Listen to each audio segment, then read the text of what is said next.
Et puis, parfois au milieu, pas toujours, j'ai une idée et je sais qu'à la fin de ma course, je ne vais pas m'en rappeler. Parce que c'est extraordinaire. Après 10-15 minutes, la tête se vide, on est beaucoup plus créatif, on a beaucoup plus d'énergie mentale. Et alors j'ai des approches mémotechniques, c'est une des raisons pour lesquelles je prends mon téléphone. Vous le prenez même en course avec vous? Oui, 2 raisons. Parfois je dis quelque chose dedans pour me rappeler, mais aussi parce que j'ai une app qui mesure mes courses, combien d'énergie, tout ça. C'est ce qu'il appelle joindre l'utile à l'agréable. Aujourd'hui, l'éminent scientifique peut se permettre de travailler à partir de chez lui. Après des années passées dans les plus grands laboratoires de recherche européens et américains, et après avoir été aux commandes des secteurs de la recherche et du développement au sein d'un des plus grands opérateurs pharmaceutiques mondiaux, le Dr Slaoui réfléchit aujourd'hui à de nouveaux remèdes. Le traitement par impulsion électrique pour guérir l'asthme et le diabète notamment. Président de Galvani Bioelectronics, structure en charge des traitements du futur, le spécialiste en biologie moléculaire se veut confiant. Il essaie d'expliquer comment tout a commencé. Je me rends compte que plusieurs événements absolument en dehors de mon vouloir ont fait que ma trajectoire m'a amené à d'abord faire de la recherche biologique plutôt que de la médecine, puis faire de l'immunologie plutôt qu'autre chose, et puis aller aux États-Unis parce que ma copine allait aux États-Unis aussi. Une fois qu'on est en face d'une opportunité, certaines personnes les saisissent et d'autres ne les saisissent pas. Ça, c'est absolument clair. Et en fait, en fonction de cela, j'ai énormément dans ma vie, dans l'entreprise et en dehors. Un de mes objectifs toujours a été d'identifier les talents et de leur donner l'opportunité de faire quelque chose, de les mettre en situation. Et puis c'est à eux de faire. Parce que je sais très bien que le hasard et puis parfois certaines personnes m'ont mis en situation. Et puis j'ai délivré là-dessus.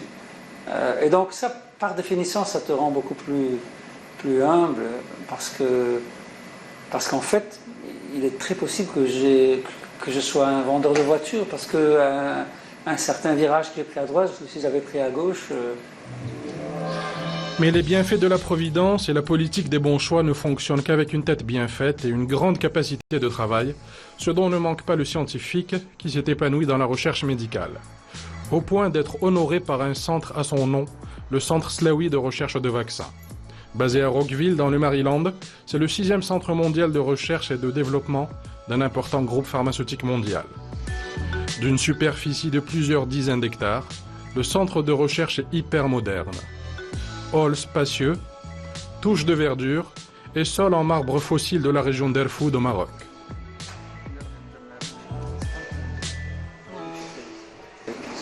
Nous y retrouvons le Dr Slaoui avec Chris Cox, l'un des cadres de l'entreprise, pour une visite guidée. Un centre de recherche à votre nom, docteur. Ça vous fait quoi exactement? C'est émouvant. Mais bon, bien sûr, c'est le travail de plein de gens qui est représenté par ce centre de recherche. Mais bon, bien sûr, il y a une fierté associée et une émotion. Une belle reconnaissance.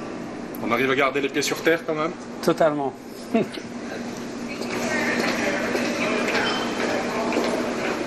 I see a cab outside, so maybe good.